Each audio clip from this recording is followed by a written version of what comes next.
6 lakh ton का export का order नहीं दिया। कहते मेरे दौर में आटे का जो है बुरहान नहीं आया, मेरे दौर में आटे का क्राइसिस नहीं आया। तो किस दुनिया में रहते हैं ये?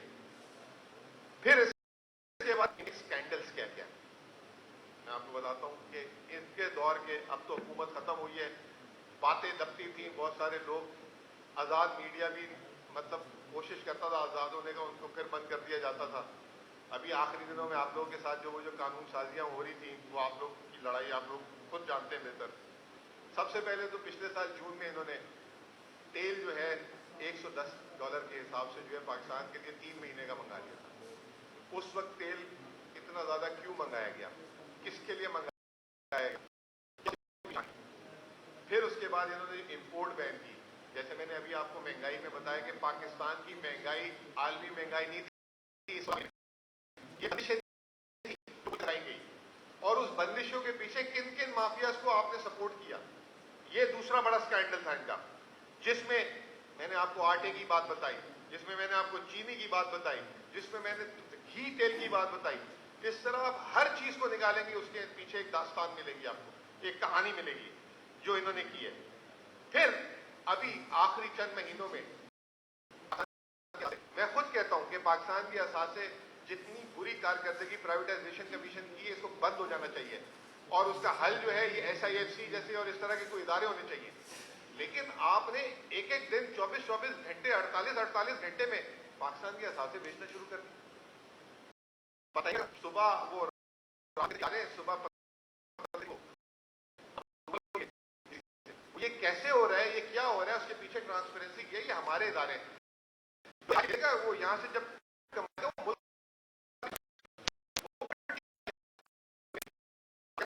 इदारों में केस करेगा हमारे खिलाफ हो, तो ये हमें सोचना भी चाहिए और देखना चाहिए कि इसके पीछे हुआ क्या है। फिर इन्होंने सैलाब के मद में कई 100 अरब रुपए जो है हवा में बांट दिए, पता ही नहीं है। जैसे मैंने आपको बताया 75 अरब रुपए गंदम भी बांट दी, वो कहां गई, किसके पास गई, कौन सा वो हाथ था जो वो पहुंचा गया अरबों रुपए, पता ही नहीं चला उसका।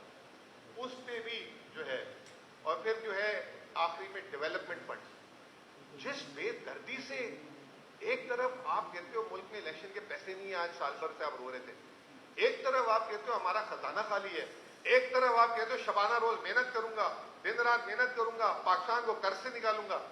आज की खबर है एक अंग्रेजी जरीदे में कि 40 दिन में 6 महीने का डेवलपमेंट फंड खर्च कर दिया जाते जाते 40 दिनों में, और उससे पहले 30 जून से पहले अलग काम किया था। वो कहां खर्च हो रहा है? अच्छा, चीजों की पेमेंटें रोक के वो पेमेंटें की जा रही है, वो कहां खर्च हो रहा है अल्लाह जानता है। अब बात यह कि ये तो मुख्तसर सा इनका जो है इनकी कार्रवाइयां थी जो मैंने आपके सामने दास्तान रिकॉर्ड स्ट्रेट करने के लिए, क्योंकि हमारे पास तो इस वक्त एक्सेस नहीं है, हमारे इश्तिहारात नहीं छपते, तो ये आज भी पता नहीं बात हो रही है कितनी बात आगे तक जाती है, लेकिन हमारा काम था रिकॉर्ड को स्ट्रेट रखना। ये किसी के खिलाफ बात नहीं की, के खिलाफ बात है। और ये कारकर्दगी जो है Pakistan demolish movement, people's demolish movement, ये थी लोगों को जो है जिस तरीके से बेदर्दी से गुर्बत की लकीर के नीचे मैंने आपको बताया लाया गया। अब नई हुकूमत आ रही है, उसके लिए क्या चैलेंज हो सकते हैं? सबसे बड़ा चैलेंज तो ये है कि वो 90 दिन के लिए है, 180 दिन के लिए है, 360 दिन के लिए, या एक लंबे अरसे के लिए। जब यही नहीं पता होगा तो फैसला कैसे होगा कि करना क्या है? आज की तारीख में तो सबको पता है 90 दिन के लिए उन्हें आना है। अब एक 90 दिन की हुकूमत का 90 दिन के हिसाब से प्लान बनेगा ना, बजट बनेगा। अगर आप और मैं, अगर हमें पता होगा कि हमने 1 हफ्ते के लिए जाना है, तो हम 1 हफ्ते के सामान की तैयारी करेंगे ना। लेकिन अगर आपको बोला जाए 1 हफ्ते के लिए आपने जाना है और आप उसको 6 महीने वहां रोक दिया जाए, तो आपका सामान ही नहीं होगा। तो पहली तो बात यह है, पहली तो इतनी बड़ी अनसर्टेनिटी जाते जाते क्रिएट कर दी कि जो नई हुकूमत आएगी उसको यही नहीं पता वो कितने दिन के लिए है, वो क्या फैसले करेगी। वो अपने बजट जो इन्होंने एक दकियानूस बजट, ये अभी आप देखना, इसको भी वापस रिवाइज करना पड़ेगा। वो 30 दिन के हिसाब, 90 दिन के हिसाब से देखेगी, 60 दिन के हिसाब से देखेगी। फिर जो इतने बड़े चैलेंज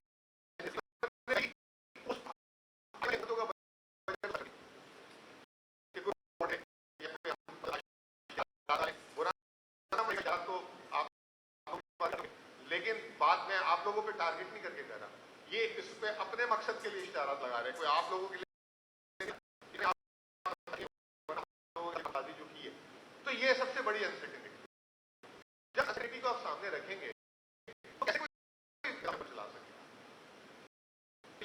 बड़ा चैलेंज है। ठीक है, आज से 2 महीने पहले, 1.5 महीने पहले एक अच्छी चीज हो गई थी।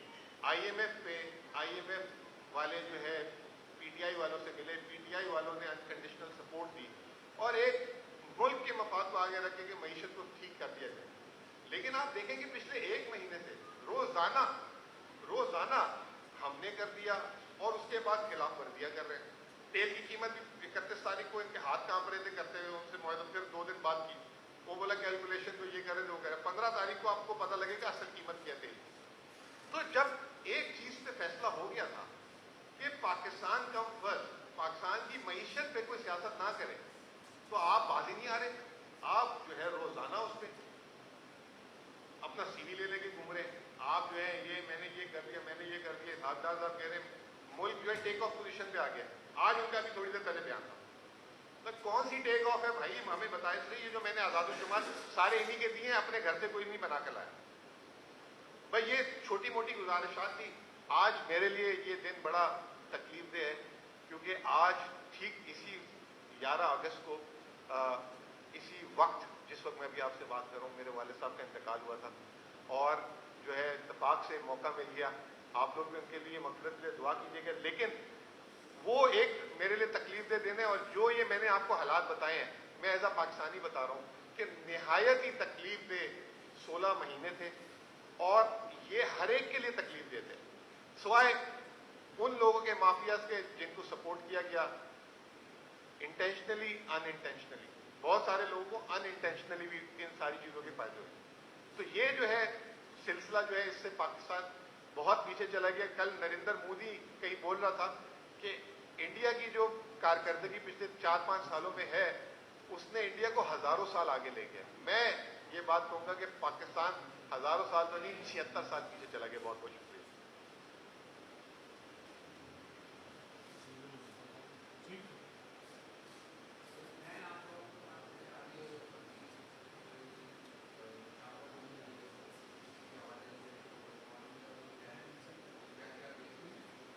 देखिए, सबसे पहले तो हमारा जो है ना इंटरिम वजीर आजम में कोई कॉन्स्टिट्यूशनल राइट नहीं है क्योंकि ना हमारा अपोजिशन लीडर और ना हम वजीर आजम।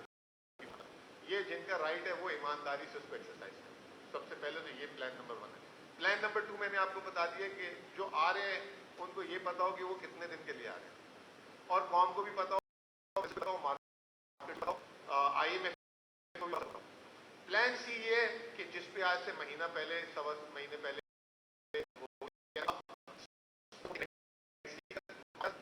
अगर आप जो है सख्त इकदाम ले रहे हैं, बिजली गैस कीमतें बढ़ा रहे हैं जिससे आम आदमी फर्क पड़ा है, उसको प्रोटेक्ट करें वल्नरेबल को। और फौरी तौर पे ये जो टैक्स पेयर का जो सैलरी वालों पे टैक्स लगा के उन पे एक तरफ उनकी कुव्वत खरीद कम हो रही है महंगाई से, दूसरी तरफ टैक्स लगा दिए, उसकी जगह जिधर टैक्स लगाना है वहां टैक्स लगाएं और ये बंद करें यारी दोस्तियां और ये जो उठ कर आ गए सारे असेंबलियों में और ये फिर सारे जो है ये लोग अपनी तरफ से जो जमहूरी फैसले के इनको कहते हैं, ये सारे आमराना फैसले हैं। ये एक प्लान है बस साहब।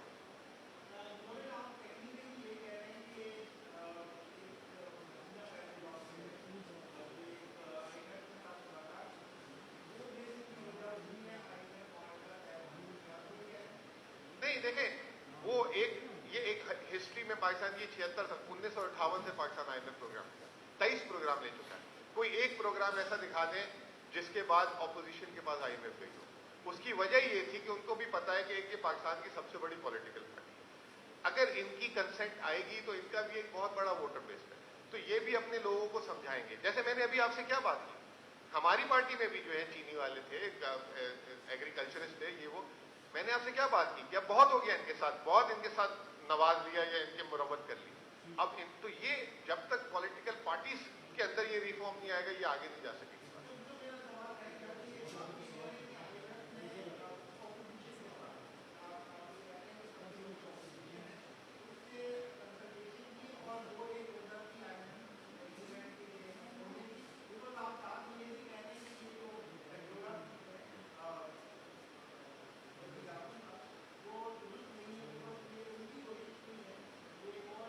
देखिए, अगर उनकी कोशिश होती तो नवंबर में हो जाता, फरवरी में हो जाता जब IMF का जायजा आया था, मई में हो जाता, और नवा जायजा जो है पूरा हो जाता, नवा जायजा भी मुकम्मल नहीं हुआ, वो प्रोग्राम नामुकम्मल बंद हुआ है, तो आप कैसे कह सकते हैं कि उनकी काविशें थी? उनकी काविशें तो फेल हो गई। ये तो एक नया प्रोडक्ट आया जिसका नाम था स्टैंड बाई। जैसे आप लोग हमें कर देते हैं भाई प्रोग्राम शुरू हो गया स्टैंड बाई हो जाए, ये स्टैंड बाई प्रोग्राम था। और उस स्टैंड बाई प्रोग्राम की जिसको इनको भी नहीं 27 जून तक पता थी, ये तो कह रहे थे इसाक डार साहब की प्रेस कॉन्फ्रेंस निकाल लें कि वजीर आजम के साथ कि मैंने इसाक डार ने मुझे कहा कि अगर ये IMF प्रोग्राम नहीं मिला तो ये जितने मैंने बजट में इकदाम किए मैं रिवर्स करूंगा। तो इनको तो यहां तक नहीं पता था भाई। उसके बाद जब ये स्टैंड बाई हुआ और उसमें हो सकता है हमारे इदारों का भी बहुत बड़ा रोल हो, वो मुझे नहीं पता, लेकिन उनका रोल जरूर होगा। फिर बाद में हमने अपनी एक जिम्मेदारी निभाई। चले आप ये कह लें कि हमारे पास आए, हमने उसको गैर जिम्मेदारी नहीं उस पर वो की। हमने ये नहीं कहा कि हम ना खेलेंगे ना खेलने देंगे, हमने कहा ये खेल रहे हैं इनको खेलने दो, मुल्क पहले।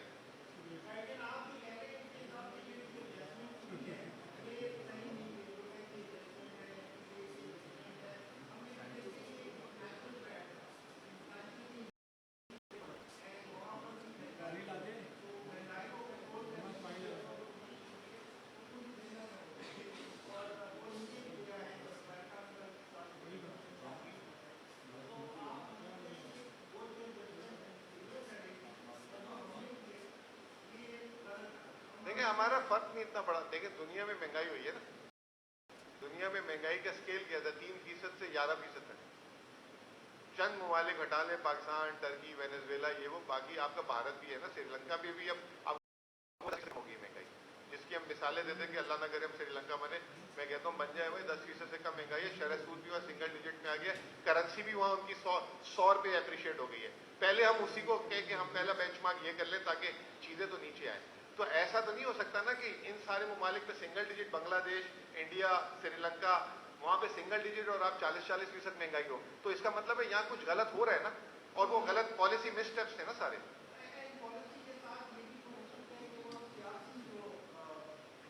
देखिए सियासी का गंदम की कीमत से क्या ताल्लुक, चीनी की कीमत से क्या ताल्लुक? ये मैंने जो 10 चीजें बताई, ये सारी की सारी मकामी पैदा होती हैं। इसमें मैंने पेट्रोल का तो रेट भी नहीं आपके सामने बात की, हालांकि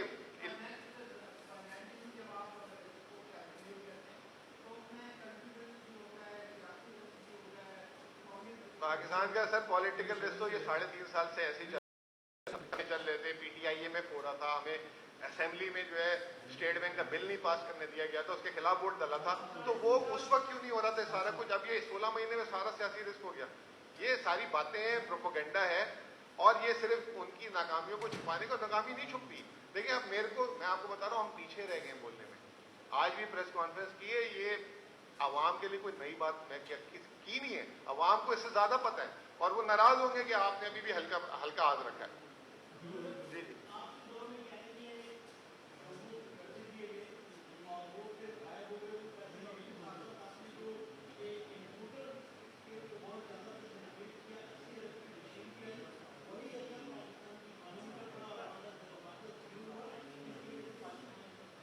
देखिए मेरे भाई बात सुने, पाकिस्तान में मशीनरी आई थी, वो जो है कोई मतलब जिसे कहते हैं कोई कपड़ा लत्ता नहीं आया था कि बांट दिए। ये मशीनरी से कारोबार होता है। एक फिगर सुन लें आप और आपको हैरत होगी। PTI की हुकूमत की सिर्फ आखिरी साल 1425 अरब रुपए का प्राइवेट क्रेडिट ऑफ टेक हुआ है, और ये जो साल खत्म हुआ है 25 अरब रुपए। अंदाजा लगाएं कि किस तरीके से मईशत को ताला लगाया गया है। ये 1004। फिर एक्सपोर्ट रीफाइनेंस PTI के दौर में 5.5% में मिलता था, 19% रेट हो गया। ये जो पाकिस्तान की बरामदात का हाल हुआ है। ये मशीनरी मंगाई गई थी मेरे दोस्त। ये किसी को ये नहीं कहा था कि ये आप कर्ज ले लें और आप जाके अपना जो है ना जहाज खरीद लें। मैं अभी नाम नहीं लेना चाहता, एक शख्स ने जो है ना जहाज भी खरीद लिया।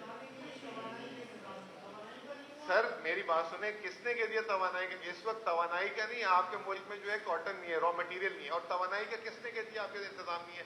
आपके 1 साल से LNG प्लांट्स बंद है सारे। आपके मुल्क में 1 साल से LNG नहीं आ रही। LNG दे, तवानाई तो है मौजूद। किसने कह दिया? ये गलत बातें कर रहे हैं।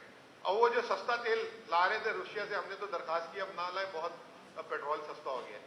जिसकी ये बातें कर रहे थे कि अभी आज के इश्तिहार में देखें, मैंने जो है रशिया से तिजारत शुरू की। उनको यही नहीं पता 2021 में 2023 से ज्यादा तिजारत हुई है रशिया से पाकिस्तान की। मतलब इतना, मैं यही कह रहा हूं ना, या हम बेवकूफ हैं या वो मासूम है या वो समझते हैं कि बस एक लोगों का हमने जबान बंद कर दिया तो हमारी दुकानदारी चल गई। बहुत बहुत शुक्रिया।